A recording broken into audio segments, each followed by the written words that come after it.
السلام عليكم ورحمة الله وبركاته. أهلا بكم في وصفات لميا كويزين. اليوم جبت لكم واحد الوصفة جد رائعة للسعال، يعني مجربة مني شخصيا، مجربتها وجايبة معايا نتيجة إن شاء الله يستفادوا منها الأخوات.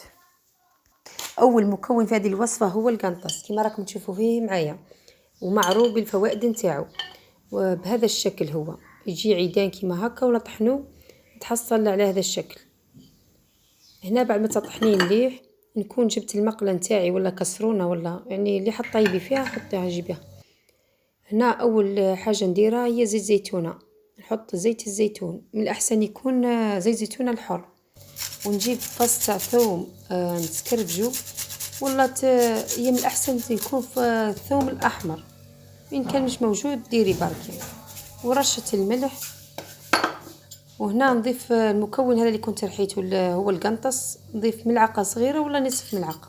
واخر مكون في هذه الوصفة هو البيض، يعني وصفة جد رائعة، يعني تشوفيها سهلة جدا بصح والله غير يعني فعالة، يعني مجربتها انا وحبيت نشاركها معاكم.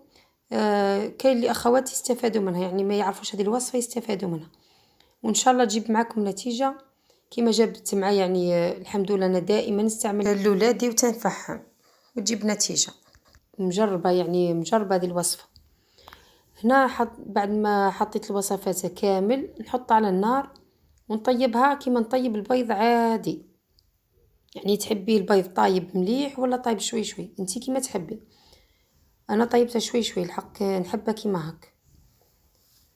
وهنا بعد ما طابت نحطها يعني في الاناء اللي حيتناولها فيه، يعني وتعطيها الطفل نتاعك ولا ليك ولا كيما تحبي، يعني اللي يكون يسعل، يعني اعطيها له على الصباع للريق، يعني تكون قبل الافطار. ونتمنى يعجبكم الفيديو تاع اليوم، ما تنسونيش بالجيم وتعليق اسفل الفيديو، والى اللقاء.